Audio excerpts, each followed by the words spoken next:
All right, here it is. Let's read another one of these stories. How about another Spider-Man story? The Amazing Spider-Man. Spider-Man versus Sandman. Page 63. Who can find page 63? Oh, I can. Page 63. Here it is. Peter Parker felt invisible at Midtown High. Today was especially hard because his two best friends, Mary Jane Watson and Harry Osborn, were on a drama club field trip to see a play. They asked Peter to join them, but he had a big science test, and he couldn't miss it. With Peter's friends away, Flash Thompson decided it was a good time to bully him. Flash Thompson was the worst bully in the school.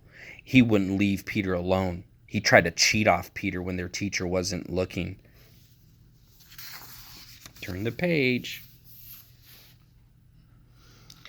Peter daydreamed that the students knew he was really the Amazing Spider-Man, and that they had made posters that read, "We love Peter." He imagined himself being the most popular kid in school. "Peter," Mr. Isaacs said, snapping him back into reality, "can you show the class how you answered the extra credit question?" But before Peter could respond, a scream rang out, followed by a cry for help. As all the other kids ran to the window to see what was happening, Peter ran to the door. He had to sneak out of class to help.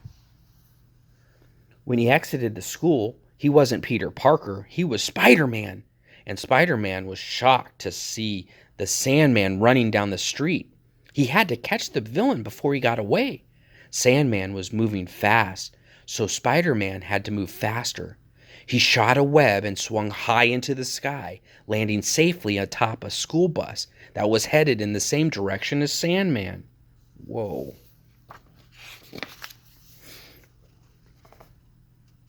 Spider-Man jumped off the bus and climbed straight up the wall of a nearby building. He could see Sandman across the street. It was time to confront the villain.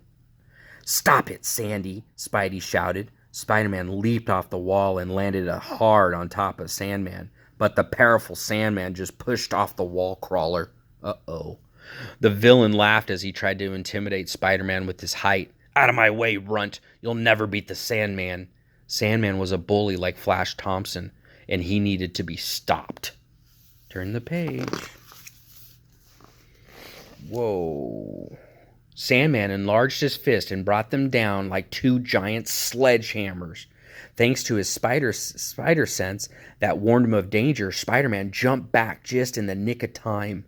Sandman was powerful, but Spider-Man wasn't about to give up. Spidey was going to use his smarts to defend the evil criminal, just like he did with hard math problems at school. Turn the page.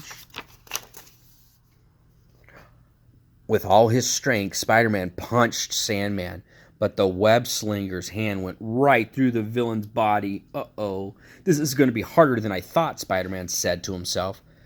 This was a tough problem, but he'd solve it. Sandman knocked Spider-Man to the ground and started to run down the street back towards Midtown High. "Oh no," Spider-Man yelled. "Looks like I'm going back to school. I can't let the students down, not even Flash Thompson.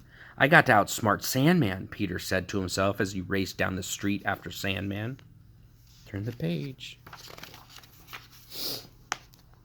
Sandman punched open the doors of Midtown High and ran inside. "Class dismissed," he shouted. "Stop!" a school security guard yelled. "I don't need a hall pass," Sandman said to the guard as he knocked him out of the way. "You don't break the rules at school, Sandy," a voice yelled from behind the vile villain. It was the Amazing Spider-Man. Students screamed and ran into the classrooms, but when they saw Spider-Man was there to save the day, they peeked around almost closed doors to watch the battle. Spider-Man saw Mr. Johnson, the school janitor, and had an idea. He finally knew how to solve the problem. Spidey shot a web line and grabbed the janitor's vacuum cleaner. He turned it on and set it on high as it could go and charged at the Sandman. Uh-oh. Look, Sandy, you may be strong, but you really are nothing but a sandbag. Have fun in your new home, the school vacuum, Spidey said as he captured Sandman in the vacuum cleaner. With the battle over, all the kids ran out of their classes to see their hero, Spider-Man. Spidey knew none of the students realized that Peter Parker was missing. They were too in awe of Spider-Man and how he saved them from the evil Sandman. Secretly, Peter wanted to remove his mask and show the school, especially Flash Thompson, who he really was, but he didn't. As Uncle Ben always said, with great power comes great responsibility. Peter knew that keeping his identity a secret would be the best way he could fight criminals like Sandman and protect Aunt May. As all the students surrounded Spider-Man, nobody knew that Peter had a big smile under that mask. Peter was happy to have helped them, and that's all that mattered.